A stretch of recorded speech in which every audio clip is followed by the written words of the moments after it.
महाराष्ट्र में मौजूदा लॉकडाउन को 15 जून तक बढ़ाया गया है। सीएम उद्धव ठाकरे ने लॉकडाउन बढ़ाने का ऐलान किया है। जिलों में केस के आधार पर कुछ छूट दी जा सकती है। यह कहा गया है जहां नियम हल्के किए गए वहां पर केस बढ़ने लगले। ये महाराष्ट्र सरकार का ऑब्जर्वेशन है। हम बस यही कोशिश कर रहे हैं कि महाराष्ट्र सुरक्षित रहे, ये कहा है उद्धव ठाकरे ने।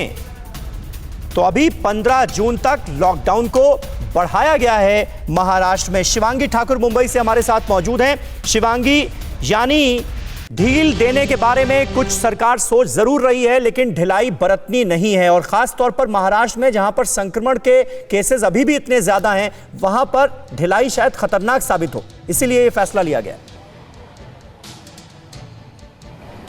और बिल्कुल समीर, और जैसा कि हम सब जानते हैं कि महाराष्ट्र में केसेस पहले से कम ज़रूर हुए हैं और कई ऐसे इलाके जो बहुत ज़्यादा प्रभावित हैं। ऐसे में लोग ये उम्मीद कर रहे थे कि शायद लॉकडाउन जो है वो इतना स्ट्रिक्ट ना हो, थोड़ी राहत हो, लेकिन सुबह के मुख्यमंत्री ने साफ कर दिया है कि लॉकडाउन अभी नहीं हटाया जाएगा। हालांकि एक माइनर चेंज किया गया है रिस्ट्रिक्शंस में। जो सुबह 7 से 11 बजे दुकानें खुली रहती थी उनको अब 2 बजे तक खोलने का समय दे दिया है। 3 बजे के बाद लोगों को बाहर जाने पर रोक लगा दी है। और तस्वीरें आपको दिखाते हैं। देखिए, मुंबई कर जो है वो अब निकले हैं सुबह सुबह, और कहीं ना कहीं उनके लिए भी राहत की खबर है। साथ ही साथ जो दुकानदार हैं उनके लिए भी राहत की खबर है। दुकान के लोगों का कहना है कि जब 7 से 11 का समय था तब ऐसे में लोग कम आते थे, क्योंकि 10 से 11 के बीच ही ज़्यादा लोग नज़र आते थे। लेकिन ज़रा कुछ दुकानदारों से भी बात करते हैं। 2 बजे तक का समय बढ़ा दिया गया है। आप लोगों के लिए कितनी राहत की खबर है? यहाँ इससे 2 बजे के समय से हम लोगों को बहुत राहत है। अभी जो लोग नीचे नहीं उतर पाते, जिनको सामान नहीं मिल पाता था, हम लोग को डिलीवरी करने में भी दिक्कत होता था काफ़ी। पैकिंग नहीं हो पाती, दुकान बंद होता था तो पैक नहीं कर पाते थे, लोगों को डिलीवरी नहीं दे पाते थे। लेकिन अब समय हो जाने से लोगों को डिलीवरी दे सकेंगे, समय से लोगों को सामान समय से मिल सकेगा।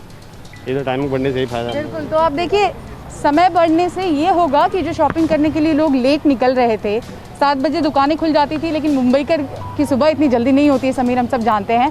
तो 10 से 11 बजे तक ही ज़्यादा भीड़ होती थी। अब उस भीड़ पर भी काबू पाया जाएगा, क्योंकि 2 बजे तक का टाइम लिमिट बढ़ा दिया गया है। इसी के साथ साथ एक बहुत महत्वपूर्ण बात कही उन्होंने कि 10वीं की परीक्षा को लेकर हमने निर्णय ले लिया है, लेकिन 12वीं की परीक्षा को लेकर हम जब तक केंद्र सरकार हस्तक्षेप नहीं करेगी निर्णय नहीं लेंगे। साफ रुख है महाराष्ट्र सरकार का। केसेस जब तक पूरी तरह से कम नहीं हो जाते, खासकर गाँव की ओर, तब तक कोई ढिलाई नहीं बरती जाएगी। और लोगों से भी लगातार अपील की जा रही है, क्योंकि तीसरी लहर की भी तैयारी शुरू है और दूसरी लहर को मात देने के साथ साथ ही आगे की रणनीति जो है वो तैयार की जानी है। साफ तौर पर कई लोग नाराज भी हैं। उनका कहना है कि हम विरोध प्रदर्शन करेंगे, लेकिन मुख्यमंत्री ने कहा है कि इस वक्त सभी को एक साथ एकजुट होकर ही इन फैसलों के साथ आगे चलना होगा, वरना फिर से महाराष्ट्र वो दौर ना देखे। बिल्कुल सही बात है, बिल्कुल सही बात है। प्रवीण खंडेलवाल साहब, इस पर एक जल्दी से एक आपका रिएक्शन चाहूंगा। महाराष्ट्र में जिस तरह की छूट दी गई है और व्यापारियों को थोड़ी राहत देने की कोशिश की गई है, लेकिन साथ ही साथ पाबंदियों के सिलसिले को जारी रखा गया है, इस पर आपका रिएक्शन कैसे देखेंगे आप इसे? देखिए, निश्चित रूप से समीर जी, दिल्ली में भी ये हो सकता था। आपने भी जिक्र, आपके संवाददाता ने जिक्र किया कि यूपी के अंदर किस प्रकार से एहतियात बरतते हुए वहां पर दुकानें खोली गई। महाराष्ट्र में भी थोड़ी प्रक्रिया शुरू हुई है। हाँ। और अन्य राज्यों में भी शुरू हुई है। जब इन सब राज्यों के अंदर ये शुरू हो सकता है, तो दिल्ली में इसके शुरू होने में क्या दिक्कत है, ये थोड़ा समझ पाना मुश्किल है।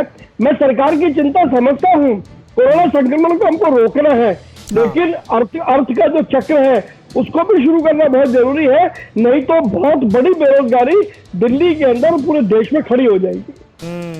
बिल्कुल ये एक व्यवहारिक समस्या है जिसका जिक्र आपकी तरफ से बार बार किया जा रहा है, और हम उम्मीद करते हैं कि सरकार तक आपकी आवाज जरूर पहुंचेगी। वहीं महाराष्ट्र का जिक्र हो रहा था, अपने दर्शकों को बता दें कि महाराष्ट्र में केस कम हुए हैं, लेकिन खतरा टला नहीं है, जिस बात का जिक्र शिवांगी भी कर रही थी। 24 घंटे में 18,600 नए केसेस सामने आए हैं और 814 लोगों की मौत हुई है।